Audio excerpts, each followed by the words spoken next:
नमस्कार। प्रारंभ पर आप सभी का स्वागत। मैं अमनीश। चैनल आपने सब्सक्राइब किया है, वीडियोस को आप लाइक करते हैं, शेयर करते हैं, इसके लिए बहुत-बहुत धन्यवाद। चैनल के बेल आइकन को जरूर दबा के रखिए ताकि किसी भी अपलोड की सबसे पहले और सीधी सूचना आपको मिले। आज की चर्चा शुरू करते हैं। हमारे साथ स्क्रीन शेयर कर रहे हैं ओंकार चौधरी सर, तो ओंकार चौधरी शो और ओशियन नेटवर्क से। सर बहुत-बहुत स्वागत, नमस्कार। नमस्ते, नमस्ते। बहुत धन्यवाद याद करने के लिए और आपके दर्शकों को भी नमस्कार। सर सर वैसे तो अपने आप को कथित गांधीगिरी कहने वाले फर्जी गांधियों की कांग्रेस जिसके वो मालिक हैं, अब इस समय स्वानगिरी पर उतर आए हैं, भौभौगिरी पर उतर आए हैं। तीसरा शब्द मैं कहना नहीं चाहता, वो दर्शक खुद समझ सकते हैं और कांग्रेस उसे समझा रही है, न सिर्फ समझा रही है, दिखा भी रही है। पहले बंद कार में दिखाया, फिर बोल के बताया, फिर संसद के अंदर कौन से चौपाए रहते हैं, उनको बताया, काटने वाले, भौंकने वाला, ये सब अस्तर हो चुका है। लेकिन इस बीच कांग्रेस जिसको कि नैतिक जीत की आदत पड़ गई है और उसके इकोसिस्टम को बार-बार कांग्रेस को नैतिक जीतता हुआ करार देने की आदत पड़ गई है। एसआईआर पर घेरेंगे। सर ठीक है, एसआईआर पर घेरेंगे और 9 तारीख से सरकार ने ये मान लिया कि चलिए ठीक है, हम चुनाव सुधार पर चर्चा कर रहे हैं। जैसे ही सरकार ने माना, कांग्रेस का इकोसिस्टम, कांग्रेस के नेता अपने विजय के हुंकार भर रहे हैं कि देखो देखो हमने सरकार को मजबूर कर दिया और अब हम एसआईआर पर इनको बताएंगे। लेकिन सर मुझे इनके इकोसिस्टम और कांग्रेस के नेताओं के समझ पर हंसी आती है। ये कह रहे हैं कि चुनाव सुधार जिस पर कि 9 तारीख से संसद में चर्चा शुरू होगी, सरकार ने खुद कहा कि ठीक है आइए चर्चा कर लेते हैं। लेकिन चुनाव सुधार पर चर्चा, एसआईआर चुनाव सुधार के अंदर नहीं आता। और दूसरी बात, एसआईआर तो इलेक्शन कमीशन करा रहा है, चुनाव आयोग करा रहा है, एसआईआर सरकार करा ही नहीं रही है। लेकिन मुझे ऐसा लगता है, मैं गलत हूं या सही, ये आप इसको विश्लेषित करिएगा, लेकिन मुझे लगता है कि विपक्ष को उन्हीं के ट्रैप में फंसा लिया है सरकार ने। और जब चुनाव सुधार पर चर्चा 9 तारीख से शुरू होगी तो एसआईआर पर चर्चा बनती ही नहीं, क्योंकि सरकार एसआईआर करा ही नहीं रही है। तो आप कोई तुक, कोई आधार संवैधानिक रूप से नहीं निकाल सकते कि एसआईआर पर हम चर्चा करेंगे। सरकार चुनाव सुधार पर चर्चा करेगी और चुनाव सुधार जो सबसे बड़ा नरेंद्र मोदी सरकार की प्राथमिकता है, वो है एक देश एक चुनाव। कोई भी चुनाव सुधार अगर संसद में बात की जा सकती हो तो ये यही होगा। क्या सर मैं गलत अंदाजा लगा रहा हूं या कुछ कुछ ठीक अंदाजा लगा रहा हूं कि सरकार ने इनको इन्हीं के जाल में पटक के फंसा लिया है और अब सरकार 9 तारीख से इनिशिएट करेगी कि एक देश एक चुनाव, और ये एसआईआर एक बार फिर चिल्लाते रह जाएंगे। ये तो उल्टा पड़ रहा है सर। देखिए, हमेशा और हर बार यही तो होता है। आप 2014 से लेकर के अब तक के इनके सारे तमाशे देख लीजिए। जिन जिन विषयों पर भी इन्होंने पार्लियामेंट को बाधित किया है, चलने से रोका है, और ये एक सतत प्रक्रिया अपना ली है इन्होंने कि शुरू के 1 सप्ताह या 1.5 सप्ताह या कभी-कभी 2 सप्ताह इनको पार्लियामेंट को रोक करके रखना है, उसमें कामकाज नहीं होने देना।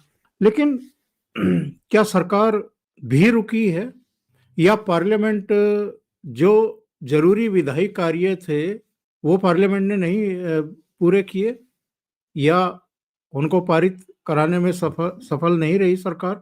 तमाम महत्वपूर्ण विधेयक हमने पारित होते हुए देखे हैं, उनको कानून बनते हुए देखा है। बात एक्चुअल में ये है कि जो राष्ट्र के समक्ष या अलग अलग क्षेत्रों में जो भी समस्याएं हैं, ज्वलंत समस्याएं हैं, जो आकांक्षी जनता अपने चुने हुए सांसदों से अपेक्षा करती है कि वो उनके क्षेत्रों के जो भी प्रमुख मुद्दे हैं उनको संसद में उठाए जाकर के सरकार को घेरे, उन पर जवाब ले, उस तरफ तो अगर देखें तो इनका कंट्रीब्यूशन ना के बराबर है, बल्कि शून्य है। बहुत कम सांसद विपक्ष के ऐसे हैं जो प्रश्न लगाते हैं और उनके जवाब सदन के पटल पर रखे जाते हैं, या जिन पर सरकार को जवाब देने के लिए ये लोग बाध्य करते हैं। और पिछली बार या पिछली बार से पहली बार प्रधानमंत्री नरेंद्र मोदी ने तंज किया था। पहले दिन जब एक रवायत है कि मीडिया से बात करते हैं प्रधानमंत्री, और उसके बाद जो है उनको कहते हैं कि भाई मीडिया को बताते हैं कि पार्लियामेंट एक्चुअल में किन किन मुद्दों पर चर्चा करने जा रही है या इस समय क्या बिजनेस पार्लियामेंट के सामने है। तो प्रधानमंत्री नरेंद्र मोदी ने उस समय कहा था कि ये पहली बार हो रहा है 2014 के बाद कि जब कोई विदेशी चिंगारी नहीं फूटी है। पेगासस या कोई हिंडनबर्ग या कोई बीबीसी की डॉक्यूमेंट्री या कोई अमेरिका से डीप स्टेट का कोई दिशा निर्देश या जॉर्ज सोरोस का कोई एजेंडा पहली बार विपक्ष की तरफ से नहीं उछाला गया है पार्लियामेंट सेशन से ठीक पहले। आपको याद होगा मणिपुर की तथाकथित सीढ़ी 70 दिन तक दबा करके रखी थी इन लोगों ने, और पार्लियामेंट सेशन के ठीक पहली शाम को या शायद 48 घंटे पहले उसको मीडिया को जारी करवाया गया था। तो प्रधानमंत्री का ये तंज था। इस बार भी प्रधानमंत्री चूके नहीं, उन्होंने कहा कि ये बिहार की हार के बाद यहाँ ड्रामा करेंगे, लेकिन थोड़े से आंसू बचा करके रखने चाहिए, क्योंकि वहां हारने के बाद भी ड्रामा कर चुके हैं। अभी जहां जा रहे हैं वहां भी ड्रामा तो करना पड़ेगा ना, क्योंकि हारना तो वहां भी है। वो केले के छिलके वाला प्रकरण आपने सुना होगा। एक प्राणी जो है वो केले के छिलके पर पैर रखते हैं, गिरते हैं, फिर खड़े होते हैं, आगे चलते हैं, फिर एक केले का छिलका दिखाई देता है, फिर गिरते हैं, ये फिर खड़े होते हैं, चलते हैं, तो तीसरा केले का छिलका फिर बोला फिर गिरना पड़ेगा। तो इनको गिरने की आदत हो गई है और इनको पता है कि केले के छिलके पर पैर रखेंगे तो गिरेंगे, लेकिन उससे बच कर के निकलना इनको शायद आता नहीं है। हर बार मुंह खाते हैं, हर बार यही होता है। हर बार कुछ मुद्दों को उठाते हैं, हर बार सरकार इनको पटक देती है, सदन के पटल पर भी और सदन के बाहर भी, और जो प्रेस कॉन्फ्रेंस होती है उनमें भी, क्योंकि इनको केवल और केवल अवनीश जी हंगामा करना है। इनको सरकार की छवि को खराब करना है, इनको प्रधानमंत्री के ऊपर कीचड़ उछालना है। पर आरोप या कीचड़ उसके ऊपर तो चस्पा होते हैं जिसकी छवि वैसी होती है। जिसकी छवि ही खराब ना हो उस पर आप लाख आरोप बरसाते रहिए, कीचड़ उछालते रहिए, वो चिपकेगा नहीं। एक दिन पहले ही इन्होंने कितना बेहुदा एक एआई जनरेट वीडियो जारी किया है जिसमें प्रधानमंत्री को किसी अंतरराष्ट्रीय समिट में चाय बेचते हुए दिखाया गया है। इससे पहले उनकी माताजी के साथ उनका एक संवाद दिखाया गया था।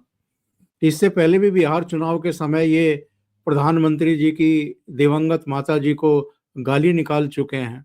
प्रधानमंत्री के बारे में क्या क्या नहीं कहा इन लोगों ने। तो हुआ क्या, नतीजा क्या निकला? नतीजा ये निकला कि पिछली बार कांग्रेस पार्टी के 19 एमएलए चुन करके आए थे, इस बार 6 आए हैं। और यही होना है, यही होना है। अब जो मूल विषय आपने उठाया है उस पर आ जाते हैं। देखिए, एसआईआर कोई मुद्दा नहीं है, क्या ये लोग नहीं जानते हैं? पता तो इनको भी है, और इनको ये भी पता है कि पहली बार नहीं हो रहा है हिंदुस्तान में।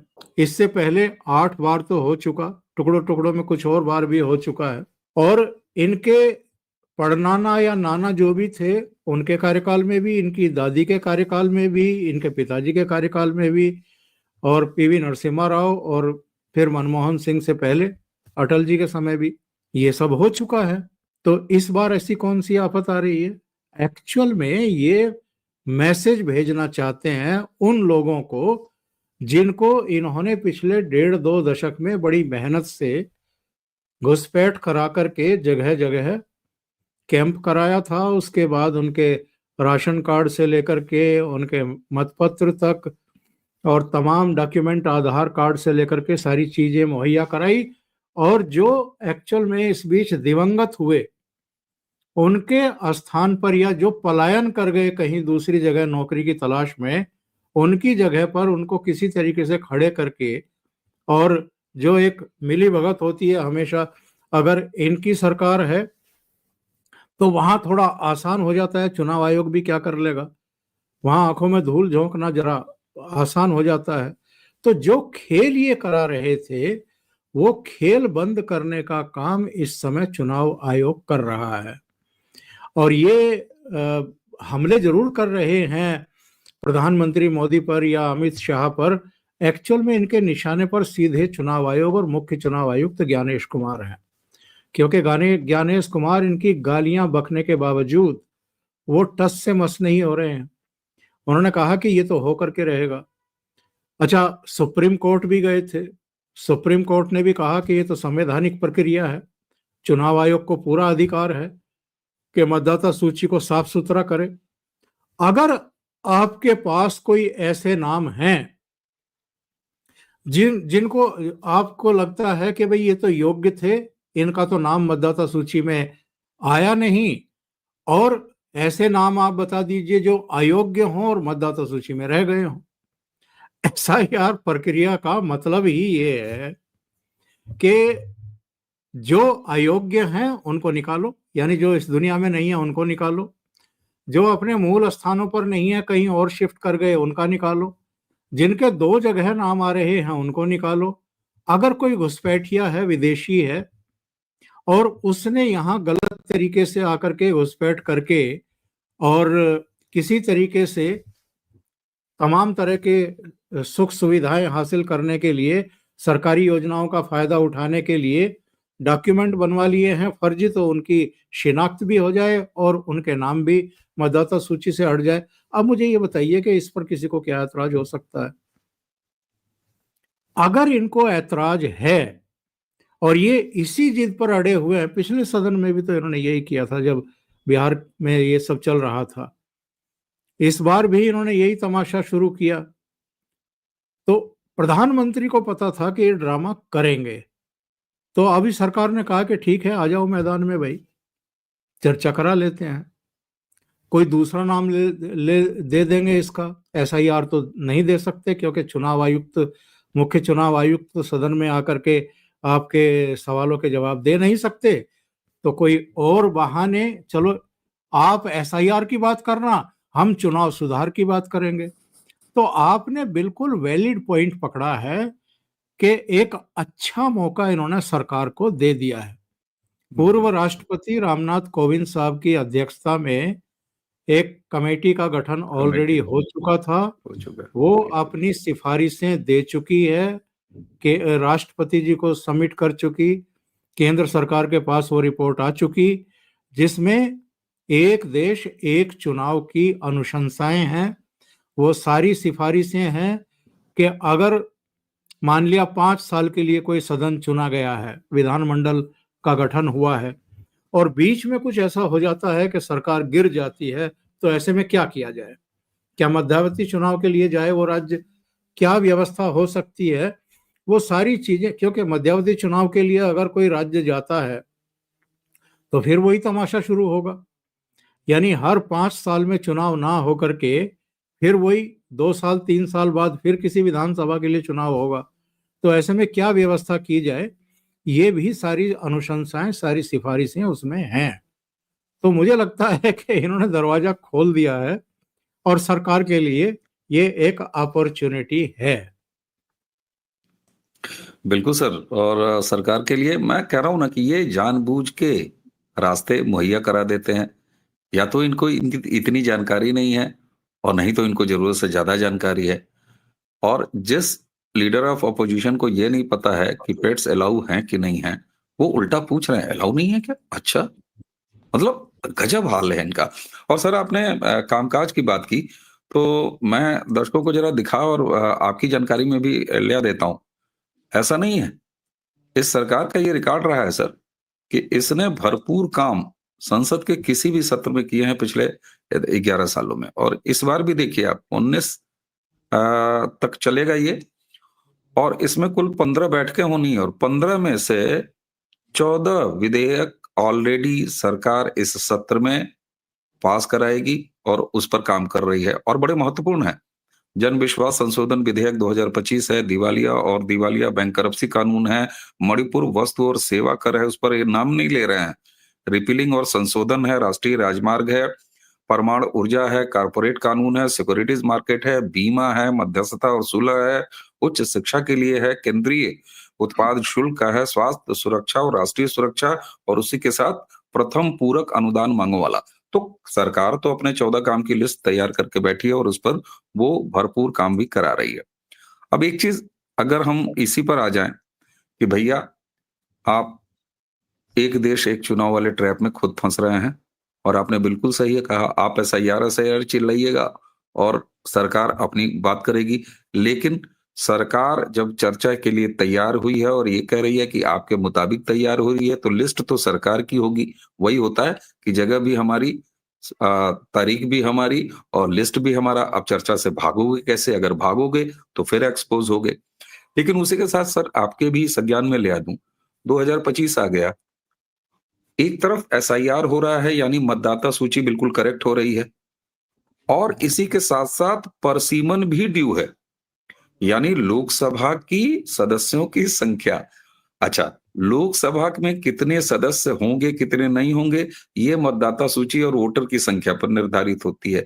तो आप देखिए कितना क्रमबद्ध काम सरकार कर रही है। पहले एसआईआर हो रहा है, पैन इंडिया हो जाएगा, नंबर्स बिल्कुल टनाटन 100% शुद्ध, मतदाता सूची तैयार।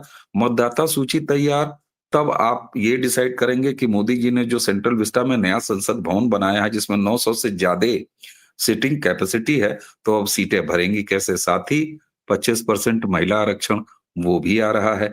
तो ये 33 सारी चीजें, 33 सॉरी 33%। 33%, हाँ हाँ 33% महिला आरक्षण वो भी आ रहा है। समय सीमा आ रही है, परसीमन भी होना है। अब कहाँ बचोगे तुम? और एक देश एक कानून एक चुनाव, ये भी सारा संजोग त्रिवेणी की तरफ, संगम की तरफ जा रहा है और इनको हवा ही नहीं है। ये कभी कुत्तागिरी, कभी भौंभौगिरी, कभी प्रधानमंत्री को गाली, कभी हाफ पैंट, कभी फुल पैंट, इसके अलावा इनके पास कुछ है ही नहीं है। अभी अवनीश जी एनआरसी भी आएगा, अभी एनआरसी भी आएगा और ये रोक नहीं पाएंगे, ये सिर्फ चिल्ला पाएंगे और कुछ नहीं कर पाएंगे, क्योंकि जितनी भी गड़बड़ियां हैं सिस्टम में, जो सिस्टम को करप्ट कर रही हैं, जो गलत तरीकों से गलत लोगों को सदनों तक भेज रही हैं और जिनके जरिए वो जा रहे हैं, वो सारे तमाशे, वो सारी विद्रूपताएं खत्म होनी है। और जो प्रधानमंत्री नरेंद्र मोदी और अमित शाह के कैरेक्टर को जानते हैं, उनके तौर तरीकों को जानते हैं, उनकी संकल्पबद्धता को जानते हैं, वो ये भी जानते हैं कि संकल्प को सिद्धि तक कैसे ले जाते हैं वो लोग। जो उन्होंने कहा वो करके दिखाया है। आप और हम कभी सोच भी नहीं सकते थे कि अपने जीवन में 370 को हटते हुए देखेंगे, 35 ए को हटते हुए देखेंगे। कभी सोचा भी नहीं था कि वक्फ की जो ये हजारों लाखों एकड़ जमीन ये दबाए पड़े हैं, कुंडली मारे बैठे हैं, वो कभी इनके कब्जे से मुक्त होकर के सर्वमान्य के कल्याण के लिए रिलीज करा पाएगी सरकार। वो काम भी हो रहा है, कराया ही है। किसने सोचा था कि नरेंद्र मोदी के समय ही, अमित शाह के समय ही, राजनाथ सिंह के रहते हुए आतंकवाद जो है वो दीवार पर लग जाएगा, जाकर के उसको दीवार पर लगा देंगे, नक्सलवाद खत्म हो जाएगा इस देश से, अलगाववादी धूम दबा करके चुपचाप बैठ जाएंगे, पत्थरबाज गायब हो जाएंगे। किसने सोचा था ये? और जगह जगह जहां जहां इनको संरक्षण मिल रहा था वो भी, और जो इनके फंडर हैं वो भी, वो सब या तो तिहाड़ की जेल में या कहीं दूसरी सेंट्रल जेल में जो है। अब अमृतपाल जैसा, जिसको दुबई से जो ट्रक ड्राइविंग का काम करता था, उसको एक बड़ा दूसरा भिंडरा वाला बना करके पैदा करने की कोशिश की गई थी पंजाब में, कि हम विदेशों में बैठ करके साजिशें रचेंगे और ये पंजाब को वहां जा करके अशांत करेगा और सुलगाएगा और देश को तोड़ने में बड़ा सहायक सिद्ध होगा। क्या इलाज किया उसका? डिब्रूगढ़ जेल में पड़ा हुआ है, सांसद चुने जाने के बावजूद। इसी तरीके से कभी लद्दाख से गिरफ्तार करके जोधपुर की सेंट्रल जेल में डाला गया है, उसको भी कहीं से खुराक मिल रही थी, वो भी जाकर के मोहम्मद यूनुस की गलबैयां कर रहा था। तो ये वांगचुक वगैरह तो मेरा कहना ये है कि ये गवर्नमेंट जो है ये पूरी तरीके से आंख खोल करके, बल्कि आंख ही खोल करके नहीं, आंख कान और जो आपके जितनी भी इंद्रियां हैं उन सबको सजग करके देख रही है कि कहां से क्या हो रहा है। और थोड़ा समय और गुजरने दीजिए। मैं बार बार एक बात कहता हूं अपने प्रोग्राम में भी, 2047 तक अगर आपको भारत राष्ट्र को विकसित राष्ट्रों की पांत में ले जाकर के खड़ा करना है, जिसकी तरफ बहुत तेजी से हम बढ़ चुके हैं, और इसीलिए बहुत सारी बाहरी भीतरी ताकतों के पेट में दर्द हो रहा है। अगर आपको विकसित राष्ट्र बनाना है तो जितने रोड़े हैं ना ये आपकी राह के, जो बार बार आप बहुत बड़े बड़े पत्थर के टुकड़े बन करके आपकी राह को रोक देते हैं, इन सबको साफ करना पड़ेगा। और इसके लिए एक बहुत बड़ी प्रतिबद्धता, बहुत बड़ा अनुशासन, बहुत बड़ा संकल्प चाहिए। वो इस सरकार में दिखाई दे रहा है। ये सरकार नहीं करेगी अवनीश जी तो कोई भी नहीं कर पाएगा, क्योंकि हम डे वन से देख रहे हैं कि जितने आर्थिक और दूसरे सुधार नरेंद्र मोदी के नेतृत्व में इस सरकार ने किए हैं, जी। वो वही सरकार कर सकती है जिसको अपने गिरने का, अपने जाने का भय ही ना हो। वरना मुझे बताइए कि क्या विमुद्रीकरण हो सकता था, क्या जीएसटी लागू हो सकता था, और किस किस तरह के षड्यंत्र, किस किस तरह के नाटक नौटंकी हर मामले में किए गए हैं। सदनों को रोका गया और विदेशों की यात्राएं कर करके ऐसी ऐसी टूल किट पर काम किए गए हैं। वैसे तो इनको पता है ना कि जो पॉलिटिकल बैटल है उसमें तो ये चुनाव मैदान में तो नहीं हरा सकते नरेंद्र मोदी को और अमित शाह को, क्योंकि उनकी सॉलिड रणनीति होती है। हर राज्य को लेकर के अलग तरह की रणनीति बनाते हैं वो, और महीनों पहले से, बल्कि मैं तो कहता हूँ एक राज्य में आज रिजल्ट आए हैं बिहार में, अब अगले बिहार के चुनाव की तैयारी वो शुरू कर चुके हैं। और जितनी योजनाएं बनेंगी, जितनी वो जमीन पर उतरेंगी और किन किन क्षेत्रों को और कैसे काम करना है, वो सारी उनके दिमाग में है। सर जी सर जिस दिन बिहार का रिजल्ट आया, थोड़ी देर प्रधानमंत्री जी ने जो शाम को बोला और उसके तुरंत बाद बंगाल को लेके बड़ी बैठकें उसी भाजपा ऑफिस में शुरू हो गई। वार रूम भी स्थापित हो गया, कलकत्ता में भी और दिल्ली में भी, स्पेसिफिक वेस्ट बंगाल चुनाव के लिए। ये तो उसके है, अगले उसके अगले दिन अवनीश जी कलकत्ता में एक बड़ी बैठक थी। बैठक हो गई। और देखिए, हरियाणा में जो संघ की पूरी टीम लगी हुई थी, हरियाणा का रिजल्ट आते ही महाराष्ट्र रवाना हो गई थी। महाराष्ट्र का रिजल्ट आते ही दिल्ली रवाना हो गई थी। दिल्ली का रिजल्ट आते ही बिहार रवाना हो गई थी। बिहार का रिजल्ट आते ही वो पश्चिम बंगाल रवाना हो चुकी थी। तो इतना सिस्टमेटिकल ये काम करते हैं, अंदाजा भी नहीं है इस विपक्ष को। हाँ, केवल मैं कहता हूं कि ममता बनर्जी को पता है।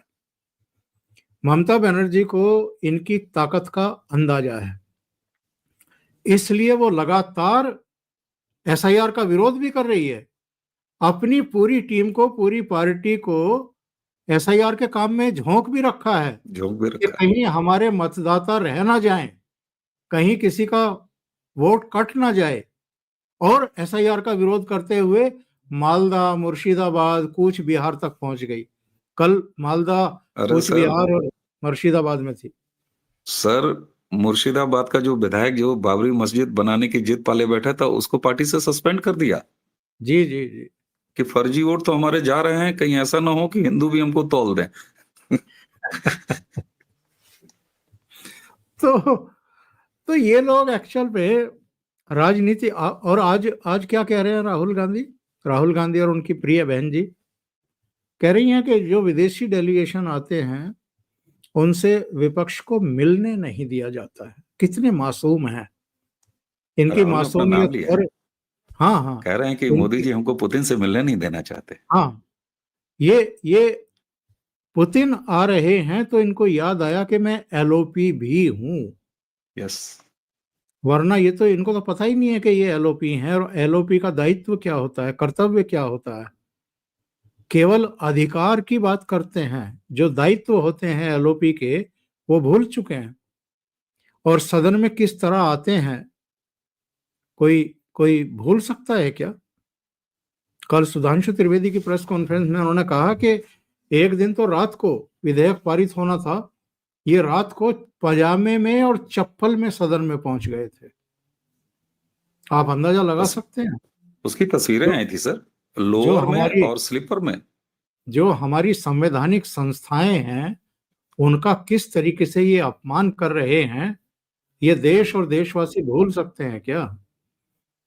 और अगर आपको राज्य दर राज्य लोगों के गुस्से का अंदाजा नहीं हो पा रहा है तो फिर कोई ट्यूशन से भी आपको ये चीजें नहीं समझा सकता, नहीं बता सकता, क्योंकि आप अहंकार में, मद में चूर हैं अहंकार के।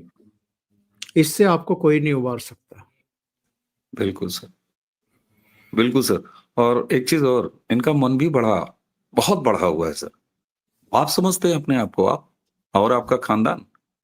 सर, सोनिया गांधी किस संवैधानिक पद पे थी? कोई भी विदेशी मेहमान आए, वो सोनिया गांधी से मिलता था। आपने खालाम्मा का घर बना रखा था इस देश को और इस देश के प्रोटोकॉल को, और आज आपको अचानक याद आ रहा है कि एलओपी हैं हम। आपको इतना ज्ञान नहीं कि किस तरीके से आपको आपके ही जाल में घेरा जा रहा है और सकारात्मक काम करके घेरा जा रहा है। एसआईआर साहब, आपकी राजनैतिक नसबंदी का इंतजाम हो रहा है। आप अभी और औकात पर लाए जाएंगे राजनीतिक रूप से।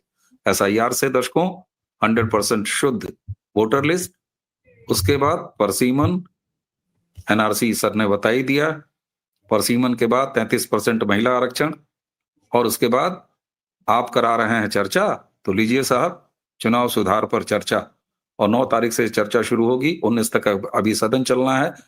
सरकार खूब कायदे से बात करवाती है, आइए बात करिए, गलत बयान ले लिया है आपने, और अब आप अपनी ही बनाई ओखली में अपना सर डाल रहे हैं।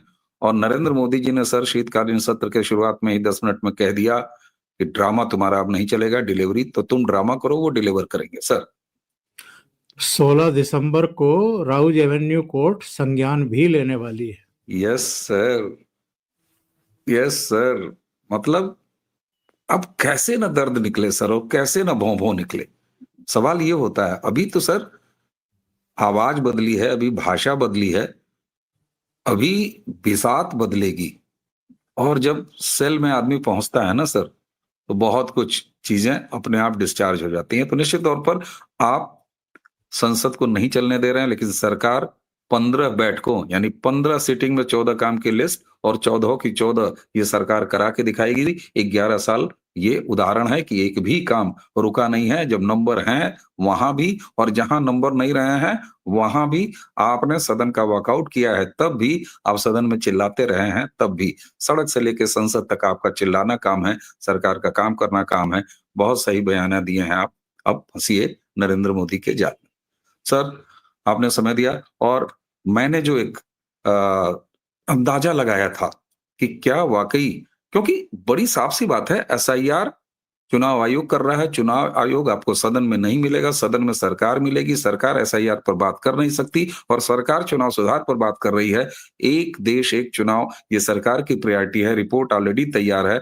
अब आए हैं आप एक बार फिर सरकार की पिच पर, और वहां सरकार को खेलने बड़ा अच्छा आता है, आपको खेल का कोई ज्ञान नहीं है। सर, आपने समय दिया, आपको बहुत बहुत धन्यवाद इसके लिए। और दर्शकों, जिस तरीके से आप चैनल को सब्सक्राइब कर रहे हैं, लाइक कर रहे हैं, वीडियोस को शेयर कर रहे हैं, आपको बहुत बहुत धन्यवाद। चैनल के बेल आइकन को जरूर दबाइए और हमें इसी तरह स्नेह देते रहिए। तो एक बार फिर सर आपको बहुत बहुत धन्यवाद। मुझे यानी अवनीश और ओमकार सर दोनों को आज्ञा दीजिए। नमस्कार, प्रणाम, जय जय श्री राम।